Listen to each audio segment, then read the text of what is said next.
Good afternoon, I'm Mark Smith and welcome to my Fit 520 final project.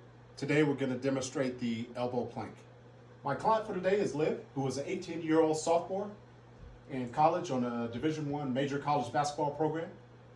Liv has been very active in basketball, track and field, weight training, strength and conditioning, and yoga. Today I'm going to demonstrate working on an elite college athlete with the elbow plank exercise. Now this exercise is going to help Liv strengthen her core, sculpt and tone her body, and improve her overall fitness and athletic performance for playing basketball. Hard regular season, strengthen it up in the off season. Now doing planks is a type of exercise that will allow Liv to build muscle while making sure that she is not putting a lot of pressure on her spine or hips. According to the American Council of Exercise, doing planks regularly not only significantly reduces back pain, but it also strengthens her muscles and it helps ensure strong support for her entire back, especially her upper back. Now the plank is the ideal exercise for abdominal muscles, exactly because they engage all the core muscle groups, including the transverse abdominis, the rectus abdominis, the external oblique muscles, and her glutes. Now today, Liv is going to demonstrate doing an elbow plank exercise using body weight only, in the basic forms with her forearms flat on the floor. Now, some of the most common mistakes that you can see from your clients while executing the plank exercise is one, getting down on the floor properly. But some of the things that you want to specifically watch out for is when your client is in the plank position with her knees up, they tend to rise their hips up and not keep a symmetric plane throughout. So you want to watch out for that one. A second one, you want to make sure they're in a straight plane from her ankles through her hips, her back, and having her head in the upper position. Some clients, as they tend to tire, will tend to drop their head down, which can cause damage to the neck or the spine. And the last one is trying to push too hard. Now she can relax here, she can put her knees down, but if your client pushes too hard, they can tend sometimes to hold that plank exercise too long. Now, we all know that the world record was just set in the plank exercise again. That gentleman held that plank for over 8 hours. I'm going to encourage you to just have your client start off with something easy.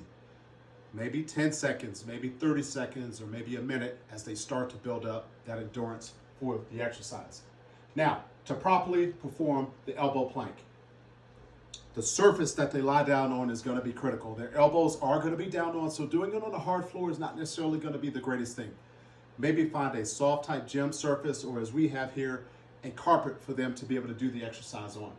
Now, she's going to start off by getting down into the push-up position with her hands directly up under her shoulders. She can start with her knees down, but from this position, she's going to form a 90-degree angle between her wrist, her elbows, and her shoulders, with her elbows directly in line up under her shoulders, pushing off on the toes with the toes at about a 45-degree angle, and forming a straight line from her ankles up through her legs, hips, shoulders, and as far as her head being in a proper position, I do want her to find something out in front of her that she can concentrate on to keep her body in the correct alignment. She can relax here. Anytime that you see that your client is beginning to suffer, which most of the time is going to be the body shaking or breathing a little bit too heavy, go ahead and pull the plug and have them recover back to their safety starting position. Now for the actual 3 phases of the movement, the preparation phase, we started to talk about that, being on a comfortable surface, helping your client ease down, getting into a proper push-up position, forming that 90-degree angle with the wrist, the elbow, and the shoulders,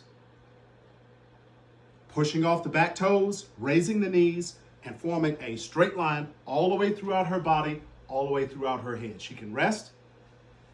Once she's gotten that proper preparation position, you can get her ready for the central phase, which is going to be the actual execution. Determine with your client how long they're going to hold that position for, maintaining a good posture throughout. So from, again, the starting push-up position, forming that 90-degree angle at the elbows. Now, as a comfort thing for your client, they either can clasp their hands out in front of them, or they can keep their hands separate with palms facing down to the ground. Today, she's going to do it with her hands clasped out in front of her, which for right now, as she builds up strength, that is a little bit more of a comfortable position. Now for the actual execution, pushing off on her toes, raising the knees and forming a straight line all the way throughout, maintaining good posture here, finding a point out in front for her to look at. If she's gonna hold this for 10 seconds or 30 seconds, once she's completed that time, safely dropping the knees back down, getting back into that initial starting push-up position, and to finish, whatever's comfortable for you and your client, helping her back up into a starting position, ensuring balance, watching out for head rush, etc. She can stand back off to the side for just a second. Now, as my client is performing this elbow plank, I want to make sure that they're keeping the strictest of form with keeping that body in proper alignment. Typically watching out for the butt raise or arms starting to shake as they start to tire throughout the exercise. Anything falling out of proper alignment. Another critical thing is keeping the head straight in alignment with the spine and the neck. And I want to make sure that my client is breathing throughout the entirety of the exercise. Listen up for that breathing. Now we're going to be focusing on the abdominal muscles. You may not be able to necessarily see that, but if you ensure that your client is in the proper strict form position throughout, they should be focusing on those exercises. Now to properly evaluate Liv today, I'm going to continuously use our National Posture Institute grading system. I'm going to evaluate and monitor her body alignment and muscular coordination. That starts with ensuring good posture as she's from the starting position getting down to the ground to the proper push-up position. I'll then observe and analyze the exercise and implement a grading system and provide her direct feedback on how well she is completing the exercise, the quality of holding the position throughout the entirety of the exercise, and that needs to warrant a grade for the exercise of an A or 90% or better. Once she has demonstrated that proficiency of an A or better, she now can progress to more difficult exercises, which we'll talk about here in a second. But for the specific grading of the exercise, the 5 areas that we're going to look at are posture alignment and functional posture foundation, joint and muscle structure alignment, the range of motion. Really not too much range of motion here as long as she gets into the proper position from the ankles all the way throughout the legs, the hips, the spine, keeping everything in proper alignment. Speed of the movement. This really is she's going to be able to hold it for the time that we have designated. Today we are going to start off with just a demonstration of holding it for 10 seconds. As she builds proficiency and builds up, she's going to be able to hold that for longer. We may not quite get to that 8 hours of holding it, but we're going to build up first and foremost the strength of the abdominal muscles. And then of course the muscular contraction and balance.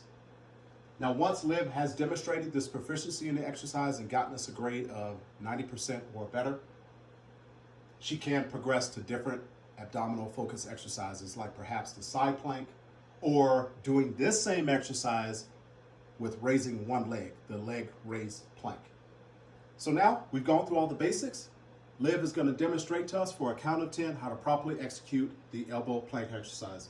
She'll step back over to the side. She'll carefully go back into the down position, establish herself in a push-up position, get that 90-degree bend at the wrist, elbows, and shoulders, keeping the elbows directly up under, pushing off her toes. She's going to lift to get her body in straight alignment. Now, I can notice here that her alignment is off just a little bit, so I will make a correction here. I do want her getting that butt down just a little bit, looking at something out in front of her. We're going to count this for about a count of 10. So she's about at 7, 8, 9, 10. I want her to safely recover, putting the knees down, hands back into the proper push-up position, making sure she's good as she starts to get up, and I will help my client back up into the up position. We're going to do this for a number of repetitions, ensuring that she is properly breathing throughout, build up that muscle strength, and create some good abs. That's the elbow plank that we demonstrated with our elite college athlete today. Thank you.